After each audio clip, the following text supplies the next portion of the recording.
안녕하세요. 김도은입니다. 한국에서 가장 가입을 많이 한 보험, 실비보험에 대해서 안내해 드릴 텐데요. 그 중에서 실비보험을 가입하게 되면 면책기간이라는 게 존재합니다. 면책기간이 뭔지 궁금할 수 있습니다. 여러분들이 실비보험을 가입을 하게 되면 보장기간이라는 게 생기게 됩니다. 즉 80세, 90세, 100세까지 보장해준다는 겁니다. 이렇게 가입한 보험에 따라 언제까지 보장을 해주는 게 보장기간이라고 하는데, 보장기간 내내 계속 보상을 해주는 게 아니라고 생각을 하시는 분들이 계십니다. 근데 보장기간 안에는 보상이 되지 않는 기간이 존재합니다. 그게 무슨 말이냐면, 우리가 사실상 약관은 자세히 읽어보거나 실제로 보상 청구를 하지 않을 때라면 알 수 없는 내용들입니다. 따라서 면책기간이란 실비를 가입한 보장기간 안에 보상이 안 되는 기간, 즉 보험 청구를 했어도 이 면책기간에 들어가게 된다면 보상 청구를 받으실 수 없는 기간을 말하는 겁니다. 그런데 이 면책기간을 신경 쓰지 않는 경우는 대부분 가벼운 감기처럼 짧은 기간 치료를 요하는 질병이나 상해에 해당이 됩니다. 그런데 그런 건 크게 영향을 받지 않는다고 생각할 수 있는데, 장기간 요하는 질병, 암이나 디스크, 관절염, 고혈압, 당뇨, 장기간에 여러분들이 신경을 쓰셔야 하는 질병들 같은 경우에는 여러분들이 면책기간을 꼭 신경 쓰셔야 됩니다. 그럼 실비보험은 모두 동일한 면책기간이 존재할까요? 그것은 아닙니다. 여러분들이 가입한 날짜를 기준으로 면책기간이 존재합니다. 제가 지금 1편과 2편을 나눠서 설명을 드리도록 하고, 오늘은 1편 2009년 7월 말까지 가입한 보험에 대해서 말씀드리도록 하겠습니다. 실비는 상해와 질병으로 나눠지게 되어 있습니다. 이때는 상해와 질병 따라서도 가입이 가능했고, 상해, 질병 모두 가입도 가능했던 당시였습니다. 특히 실비 상해 경우에는 일반 상해 의료비와 상해 의료비와 상해 통원비로 나눠져 있었고, 질병 입원비, 질병 통원비로도 가입이 가능했습니다. 일반 상해 의료비와 상해 입원 의료비, 통원 의료비로 나눠진 이 보험들 무슨 차이가 있을까요? 상해 의료비로 가입한 경우 우발적 사고가 발생했을 경우에 여러분들이 입원을 하기도 하고 통원도 하기도 하는데, 이 모든 것들 입원과 통원을 합해서 새로 들어간 이 치료비에 대해서 부담한 금액을 제한하지 않고 보장 한도 100%를 보장해주는 보험을 말합니다. 그러니까 내가 얼마를 공제하고 얼마를 받을 수 있다는 그게 아니라, 내가 들어가는 비용이 얼마가 됐든 간에 그 보장에 대해서는 100% 그냥 다 돌려받을 수 있다는 겁니다. 이때 당시는 보장 한도가 100만원, 500만원, 1000만원 정도 보상 한도에 따라서 따로따로 가입을 할 수 있었습니다. 이렇게 순수 100% 돌려받는 보험이 유리한 조건을 갖고 있었고, 또 교통사고와 산재사고, 또 중복 적용이 되는 부분이 있었기 때문에 이 실비로 가입한 분들이 좀 많으셨습니다.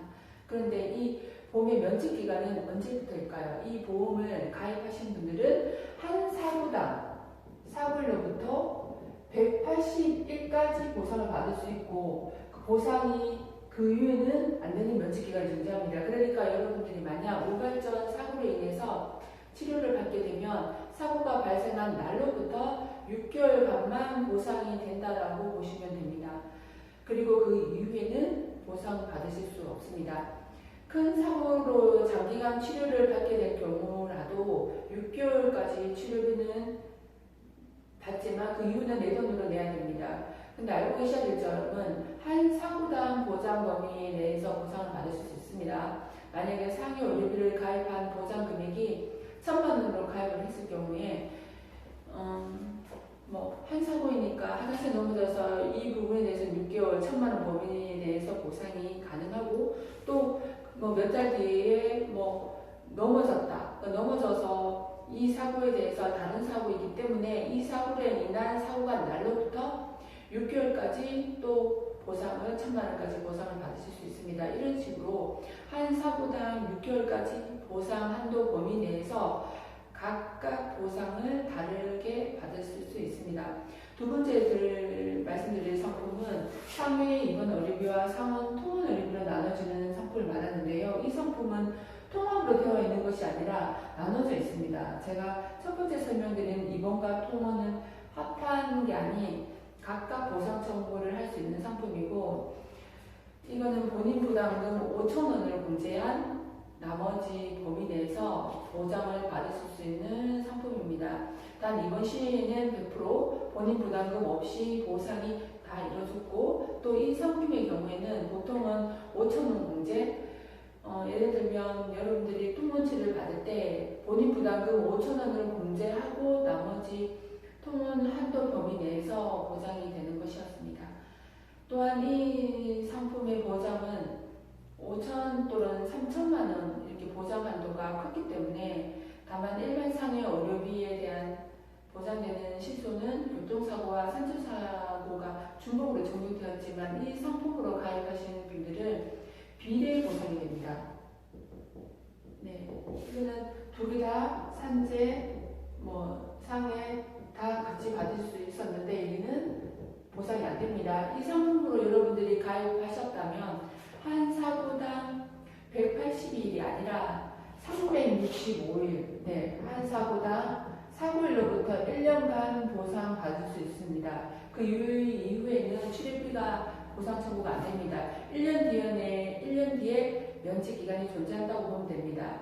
첫 번째 설명드린 상품은 6개월이었지만 상해 입원비에 대한 것은 5,000만 원까지 가능합니다. 중요한 것은 한 사고당이기 때문에 상해 입원비 5,000만 원 가입을 하시고 통원 하루일당 30만 원을 또 가입을 했다라고 하는데, 내가 길을 가다가 넘어져서 발목이 다쳤습니다. 그럼 이 사고일로부터 1년간 보상을 받을 수 있습니다. 그 이후에는 보상 청구를 할 수 없습니다. 상해 통원의 경우에는 횟수 제한이 있는데요. 이 365일 중에서 30일까지만 보상이 가능합니다. 30일. 사고가 난 날로부터가 아니라 30회라고 보시면 됩니다. 예를 들어서 화상을 크게 입었는데 일주일에 한 번씩 주기적으로 병원을 통원 치료를 받아야 된다고 한다면, 병원에 간 날 횟수로 계산해서 30일, 그러니까 회죠. 그러니까 365일에서 30일 보상을 받으실 수 있습니다. 만약에 365일이 1년 중에 20번만 갔다. 그러면 30일을 채우지 않았기 때문에 20번에 해당하는 금액을 보상이 되고, 그 이후에는 보상이 되지 않습니다. 어쨌든 365일에 20번 이렇게 보상을 받을 수 있습니다. 그럼 어떻게 청구하는 게 유리할까요? 만약 주기적으로 가야 되는 상황이라면 여러분들이 먼저 청구하지 말고 1년 동안 다닌 금액이 크게 나온 날짜별로 30일치로 모아서 청구하시면 유리하시겠죠. 세 번째는 실비보험 중에서 질병으로 인한 질병 입원비와 질병 통원비에 대해서 말씀드리도록 하겠습니다. 질병이 발생하실 경우에는 상해처럼 6개월 또는 1년만 보상되는 것이 아니라 보상을 받을 수 있는 날짜, 보상을 받을 수 없는 날짜가 존재합니다. 그리고 보상을 못 받는 경우도 존재합니다. 다시 말해서 보상을 받을 수 없는 기간을 면책기간이라고 하는데요. 발병일로부터 365일까지, 그 이후에는 180일의 면책기간이 있습니다.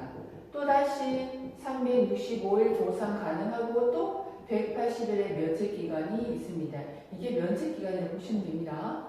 면책기간이 청구를 안 했다가 다시 보상 청구 기간에 청구하면 되는 게 아니라라고 생각하실 수 있는데 실제로 병원에 여러분들이 가서 치료를 받은 날짜를 기준으로 적용합니다. 그러니까 면책 기간에 병원비를 실제로 치료를 받았다면 그 부분은 보상을 안 됩니다. 그리고 또 이것도 한 질병당입니다. 이것도 한 질병 1회 질병입니다.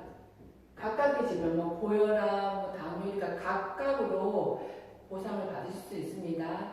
한 질병당 1년 동안 청구 가능하고 또 6개월 보상 청구가 안 되고 또 다시 1년 보상 청구가 되고 또 6개월 청구가 안 되는 방식으로 보시면 됩니다. 이렇게 100세까지 보상이 되는 것입니다. 그럼 여러분들이 디스크가 있어서 1년 동안 입원과 퇴원, 입원과 퇴원 이렇게 반복했다라고 한다면 자, 최초 발병일이 1월 1일이라면 언제까지 보상이 된다고 했죠? 네, 2021년 1월 1일까지 보상이 가능하고 2020년에 했다면 1월 1일부터 면책기간이 존재하고 또 입원과 수술해야 한다면 6개월간의 면책기간 때문에 보상 청구를 해도 보상을 못 받습니다. 그래서 이게 지나게 되면 약간에서 언급한 내용 새로운 질병으로 보기 때문에 면책기간 다시 1년이 리셋됩니다. 어떻게 청구하는 게 유리할까요? 여러분들이 만약 장기간 디스크가 걸렸다라고 한다면 여러분들이 면책기간을 알아두시면 이 기간에 입원이나 수술을 조금은 미룰 수 있지 않을까요? 그리고 또 류마티스 관절염이라고 한번 해보겠습니다. 그러면 면책기간에 수술이나 입원을 해야 한다면 수술 날짜를 조금 앞당기거나 면책기간이 지난 이후에 치료를 받을 수 있는지 고려해 볼 수 있습니다. 근데 안타까운 것은 암이나 뇌졸중 이렇게 중대한 질병인 경우에는 내 마음대로 면책기간에 치료를 받고 안 받고 선택할 수 있는 부분이 아니겠죠. 사실 이 부분으로 인해서 중대한 질병으로 진단비를 그래서 가입하는 것을 고려해야 된다는 겁니다. 암으로 치료를 요한다면 이 면책기간이 상당히 길게 느껴질 것이고 비급여로 치료되는 경우는 치료비가 많이 들기 때문에 경제적 부담이 가중될 수 있습니다. 그러니까 이럴 경우를 대비를 해서 실비 외에 암 진단비, 뇌혈관 이런 진단비들을 가입을 해서 면책기간 내에 여러분들이 경제적 부담을 줄일 수 있는 방법을 꼭 선택해 놓으셔야 된다는 겁니다. 네 번째는 질병통원의료비입니다. 질병통원의료비는 상해 통원비와 마찬가지로 365일 동안 통원 일수가 상해 질병의 경우는 면책기간이 180일 존재하고 그 이후에는 새로운 질병으로 보기 때문에 다시 365일 중 통상 통원 일수 30일 보상 청구 가능합니다. 이게 계속 반복적으로 이루어집니다. 여러분들이 류마티스 관절염이 생겨서 통원 치료를 주기적으로 받아야 된다고 한다면 1년 중에서 일주일에 한 번씩 주기적으로 병원에 갈 경우에 병원에 간 횟수를 1년 보는 것입니다. 그러니까 1년 중에 여러분들이 36회를 갔다면 이 중 큰 금액별로 말씀드렸죠. 청구를 하시는 게 유리합니다. 그러니까 30일치를 청구하더라도 큰 금액별로 청구하는 게 중요하고 나머지 유기치에 대해서는 보상이 되지 않습니다. 면책기간 180일이 6개월 동안 지나고 또 365일 한도로 30일치의 통원 개수가 발생이 됩니다. 이런 식으로 각각 질병당이기 때문에 여러분들이 류마티스로 365일 중에 30일, 디스크 중에 365일 중에 30일, 감기로 365일 중에 30일 이런 식으로 각각 질병에 대해서 통원 일수가 다 존재한다라고 보시면 됩니다. 그러니 이렇게 지원하실 분도 계십니다. 만약에 365일 중에 30일은 다 섞습니다. 그러면 어떻게 됐냐라고 묻습니다. 예를 들어 볼게요. 여러분들이 당뇨로 투병 중입니다.